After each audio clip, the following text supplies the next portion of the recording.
ख्वाहिशात की जैसे आपने बात की, आजकल लोग खास तौर पे मैं खातून की बात करूँ, शायद किसी को ये सवाल बुरा लगे लेकिन चल रहा है, लगेगा डेफिनेटली। ख्वाहिशात के पीछे आजकल लोग अपनी इज्जतें तक लुटाने के लिए तैयार हो जाते हैं। क्या कोई ऐसा पैटर्न नहीं, उसकी बड़ी वजह है। And it's a very tricky question. Normally मैं इसको डिस्कस नहीं करता पर्सनल महफिलों के अलावा।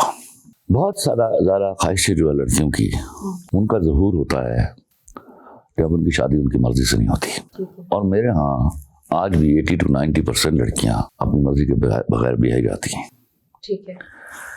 वो जो एक ना पहनी हुई पगड़ी है ना, जो बाप उठा के हमेशा बेटी के सामने रख देता है और वो झुक जाती है अपनी बाप की ख्वाहिश या उसके खौफ से, उसने यहाँ बहुत सारे की पगड़ियाँ सर से उतारी हैं।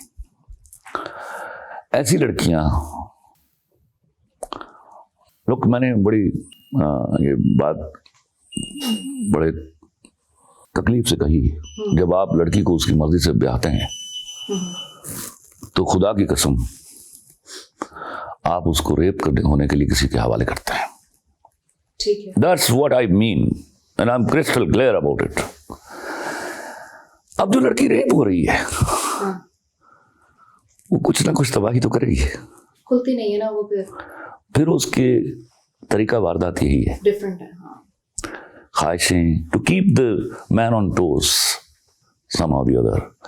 तुम हमेशा देखोगी जहाँ लड़की की अपनी मर्जी से शादी हुई है वो ऐसे ऐसे हालात में गुजारा करती है और कभी गिला नहीं करती। मुझे लगता है कि उस घर के मर्द बादशाह होते हैं, या वो बादशाह बना देती है ना, बना देते हैं। ये मर्द खुद से कभी बादशाह नहीं हुआ।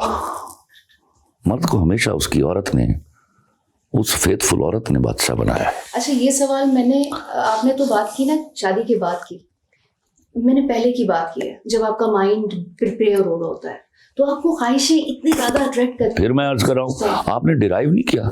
अब एक ऐसा घर है जिसमें माँ बाप के दरमियान कम्युनिकेशन ही नहीं है, मैं चाह रही हूँ वहां एक बेटी पैदा होती है। हाँ जी।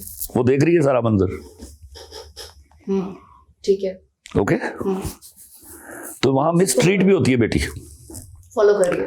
One of the two parents जो है ना, बेटी वहां जलील भी होती है उनके हाथों। फिर रास्ता क्या बाहर का। ये बहुत समझने की बात है जिसको मैं अभी भी खुल के नहीं कह सकता। हाँ जी, मैं समझ। कुछ चीजें इन सारी बातों से please be intelligent enough to derive.